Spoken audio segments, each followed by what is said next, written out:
Doug, what's your favorite food? What's your favorite dish? I wrote about it decades ago, and today we have it being made for you. Abby is going to be over on the set in the kitchen cooking Doug's favorite meal. Before that, Susie Cohen is going to talk about stress and inflammation. Are there natural supplements that might help that? God knows, we all have a lot of stress and a lot of information going on right now. I'm going to do two segments, one on psoriasis and fungus, and one on hypertension. Although I believe fungus plays a role in high blood pressure, I'm going to introduce you to a natural device called IMST today. And then my friend Dr. Julia Schulenberg, she's a naturopathic doctor, talking about the very, very important role of diet in your health. Join us. For the past 45 years, I have dedicated my life and my whole career to finding the root cause of disease. And I now know with certainty that we must play a role in our own health care. I'm a self-care advocate, and you know what? Every time you change your diet for the better, exercise, or swallow a nutritional supplement, so are you. Now welcome to Know the Cause.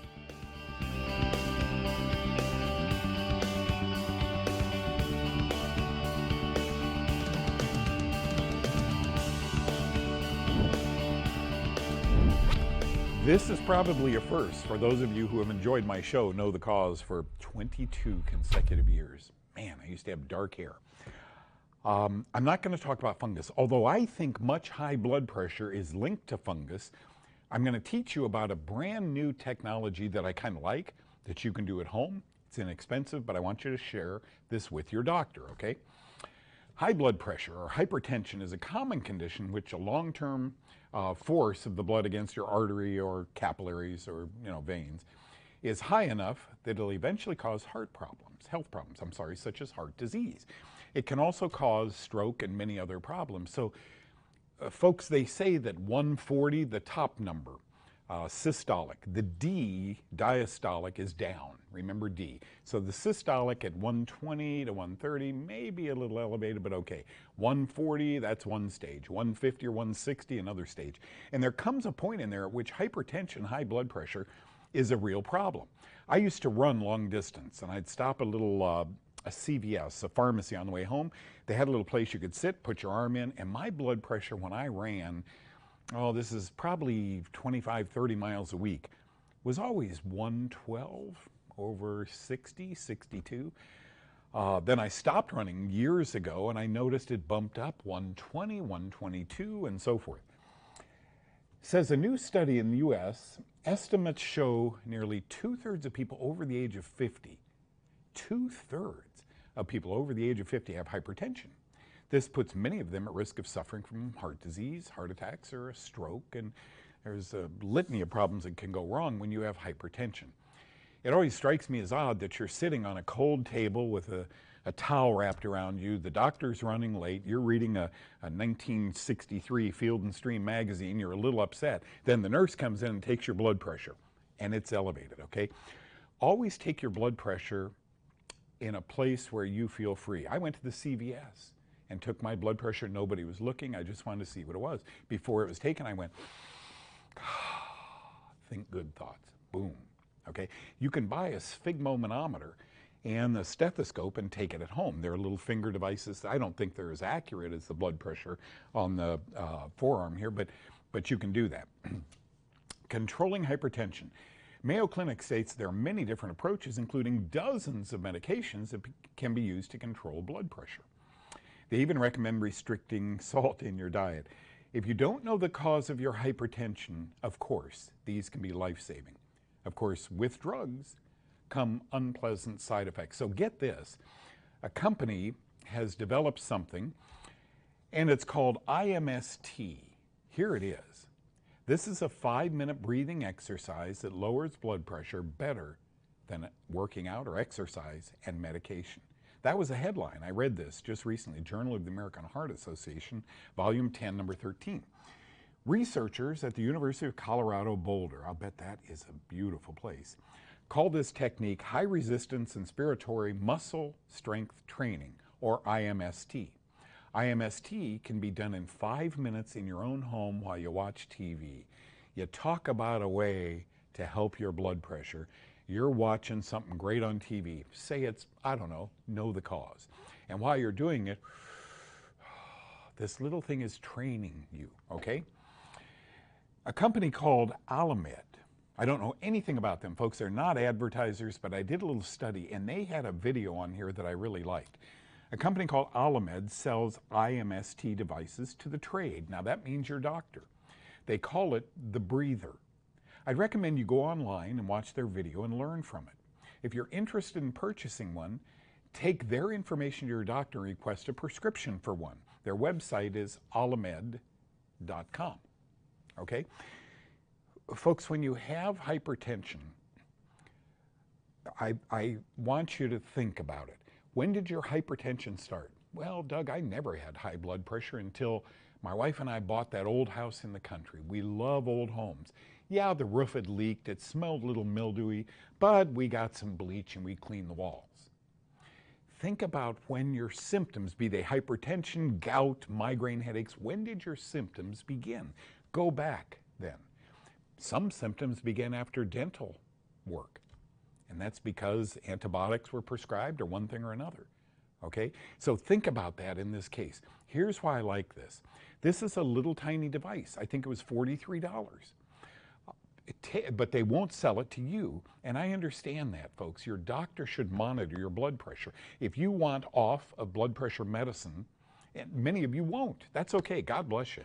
But if you do, why not take this alamed.com, look at it, watch the video, take the ad to your doctor and say, I'd kind of like one of these. Will you prescribe it for me? That's the way you get this.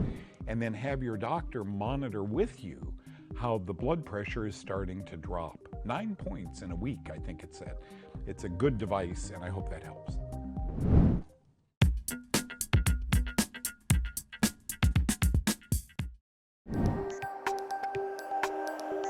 Folks, it's an honor to be sitting here with Dr. Julia Schulenberg. Dr. Schulenberg was a registered nurse, had her bachelor's degree in nursing, and then became a certified lymph therapist, and then became a naturopathic doctor. A naturopathic doctor doesn't do surgery, doesn't prescribe medications very often. In some states they can. These doctors look at when this is ringing, and when spelled with a W, holistic might apply. It isn't here, it's here. And most of the time, Dr. Julia, if I may call you that, most of the time, it's here. It's gut. It's something you're eating or not metabolizing, or it's bacteria in the gut from past antibiotics, etc. Do you notice in your patients that they come for one thing, skin, brain, and then you start dwelling on the gut? Teach us a little about what you're hearing. Well, everyone I see when they have a chronic illness or an acute illness, probably all of them have inflammation of the gut. Okay, but then when, let's say with your example with it ringing in the ear, then I know then there's lymphatic congestion, and then there's fungi. If there's lymphatic congestion, then I always test for fungi, because fungi can contribute to that lymphatic congestion. And then, of course, that fungi will contribute to large intestine inflammation as well. It could be diarrhea, or it could be bloating. And then if there's fungi in the large intestines, then most likely it's always multifactorial. There's fungi, there can be parasites, there can be viruses in the gut. Our gut has trillions of microorganisms. They're good microorganisms and bad microorganisms. So we have the probiotics to give the good microorganisms. There's about 100 different strains of probiotics. The most common are 7 or 9 strains in these bottles. But then if we start eating the right food that contain the probiotics, that'll help. And then if someone has a leaky gut because of inflammation, because of the wrong foods that they're consuming, those wrong foods can be the grains, or else it can be moldy food, or else I've had food that's been moldy, and I could feel it right away, so I pop in some of my antifungal remedies immediately. You know, it's interesting. I remember one time at the hospital I worked with all these doctors. This woman came in who had horrible skin problems, psoriasis, seborrheic dermatitis, etc., all sorts of stuff. And she said, I just got back from my gastroenterologist, so can we hurry, Doug? I got to go to this ologist and this ologist. And I said, sure, what did you talk to your gastroenterologist about diet? Yeah, he said diet doesn't really play a role in my intestines. Food must fall out of a person's ear. If it doesn't, I mean, I can't believe that a gastroenterologist would say that, because you have found that diet is 90% of this. Oh, I think it's 100% really, because some people can get well just by eating the right foods and avoiding the wrong foods. So Take me through that quickly in the minute we have left. What are some right foods? What are some wrong foods? I would say the right foods would be the greens, the low fructose fruits, because there's high fructose and low fructose fruits. So choose the fruits that are lower in fructose, especially if you're trying to heal yourself. And then the dark greens, the dark leafy greens. A lot of people, when they make a veggie drink or a smoothie, they think mango, pineapple, right. juice, Sugar, right. strawberry, banana. Those are all high fructose, fungal feeding ingredients. And what they don't think about is bok choy, chard, rainbow chard, green chard, mustard greens, collard greens, spinach, dandelion greens. That doesn't even cross their mind. They didn't even know they exist. And now let's go back to that gastroenterologist. Did you say chard? How do you spell that? Therein lies the problem. In medicine, folks, they're very good. If I drive out of here and get hit by a truck, I'm going to go to a doctor who knows how to reset that bone, put a cast on it, do an x-ray. But for the most part, we shine in emergency medicine, but we let people down when it comes to quickly prescribing, you know, acid blockers, etc. Dr. Julia Schulenberg is very good at helping people through these difficult times. She can do this telemed on the phone. We'll put up her phone number, her website, Holistic Healing JS, JuliaSchulenberg.com. Thank you for being with us today. The gut's a big deal. Huge. Big deal. Thank you.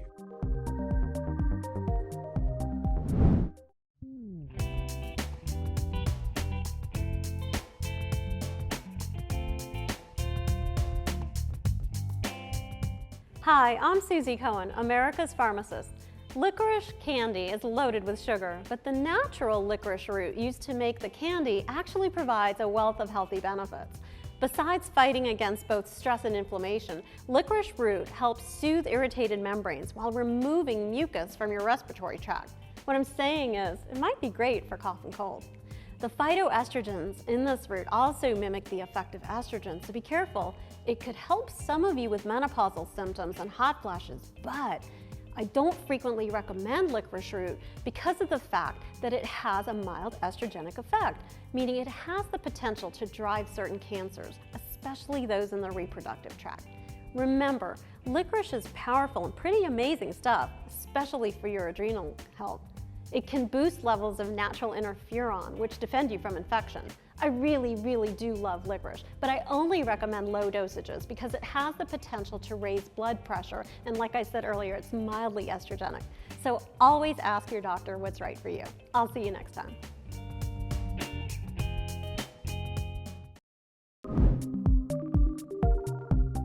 You can go online sometime and look at skin diseases, and look at one in general that I worked with for many years out here in a major hospital. We had a dermatologist who allowed me in his practice, 1986, 87, and he said, Doug, I can't help psoriasis patients. I give them a shot of cortisone. I have them stand in a PUVA box. This is UV light, you know, without a shirt on if the psoriasis is on the front or the back. And then they go home, and a few days later it starts in again. This is not a cortisone deficiency. This is not a UV light, sunlight deficiency. Help me. I said, look, there were 3 doctors working there at the time. Would you let me change their diet and recommend some supplements? Sure. Would you prescribe antifungals? I think psoriasis is a fungal disease. 1986, you're going to see studies from the 21st century, but not the 20th here.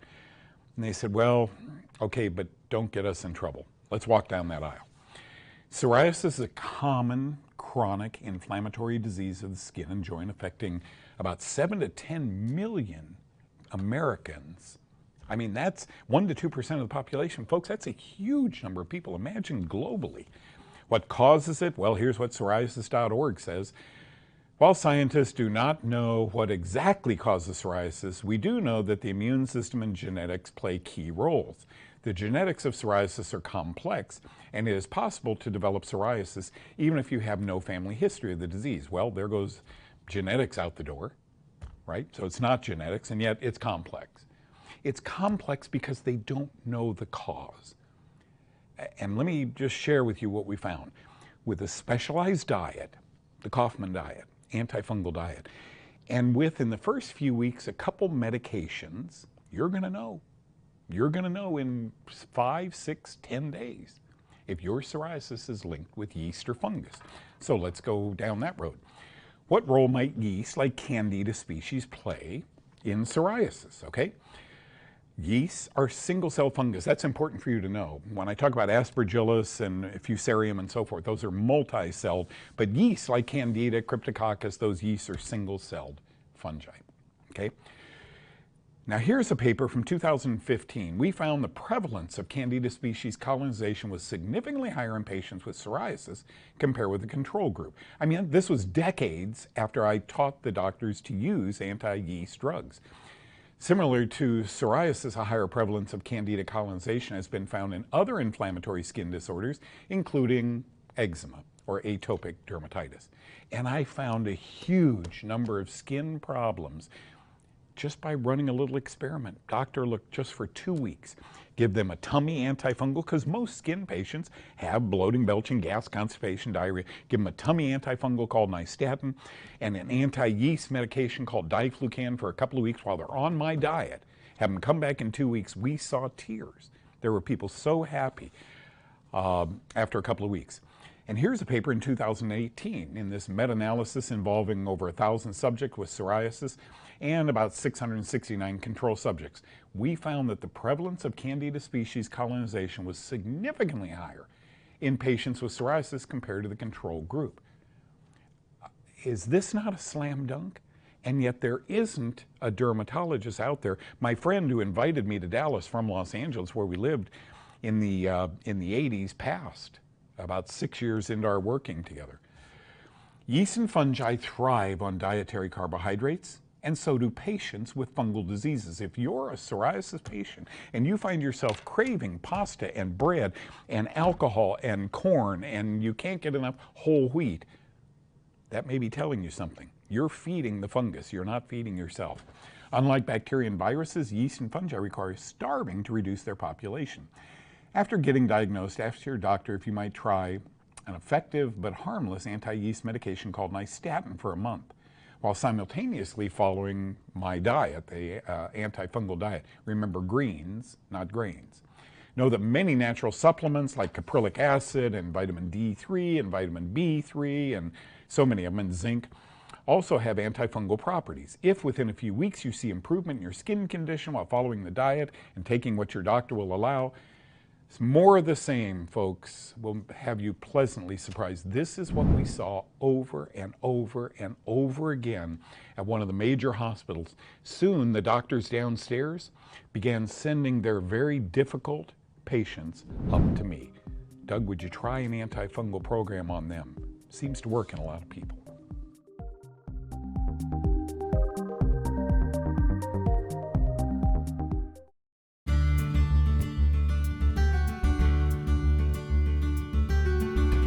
Hi everyone, my name is Abby and welcome to my kitchen. Today I'm going to show you how to make Doug's favorite meal. It's a pretty simple and easy meal to make. It makes about 2 servings. You just got to chop everything up and mix it together. It's very straightforward. First thing you're going to do, I've got about half of a chopped up cucumber. I've got a small tomato, a little bit of a white onion, some black olives. You could also use green olives if you prefer. This is about 3 hard-boiled eggs, chopped up, fairly big, but that's okay. A whole avocado. I'm gonna mix this around a little bit first. Gotta kind of break up the avocado. And then from here, I've got cubed summer sausage. Now, he said that he also likes smoked salmon, so if you have that, you can use that too. Just kind of mix that in a little bit. This is really just a big kind of dump everything in a bowl and have it all chopped up and ready to go. It's be easy to make the night before if you want to take it for lunch the next day. And again, this makes anywhere from 2 to 3 servings, so you've got a lot left over. And then from here, we're gonna drizzle it with just however much olive oil and lemon juice that you want. So I'm just gonna drizzle a little bit on.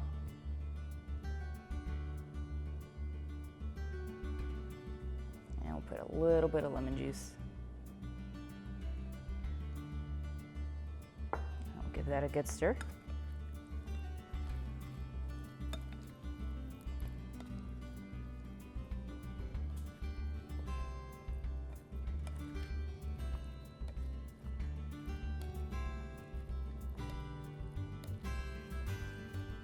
And that is it. You're done. You've got a nice, healthy, well-rounded meal. Again, this is Doug's favorite meal. You can find the full recipe on knowthecause.com.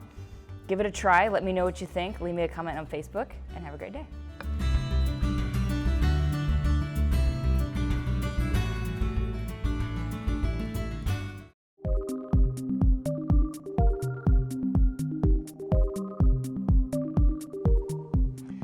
Okay, folks, I got to comment on this. I'm still drooling from what Abby did in the kitchen. I remember years ago saying, well, then I just can't eat anything. If I got to follow this diet, it's going to be named after me, the antifungal diet. I just can't eat it. So I'm going to take a hard-boiled egg and a cucumber and some onions. And as I stirred it together and started eating that, I ate it, by the way, for probably 2 to 3 weeks every night when I got home from work. And I began feeling better and better and better. So what started as, well, I just can't have anything, turned into my favorite meal. I had it 2 nights ago. Thank you, Abby, for cooking that up. I'm sitting here still just, it's amazing. Thank you also to Dr. Julia Schulenberg.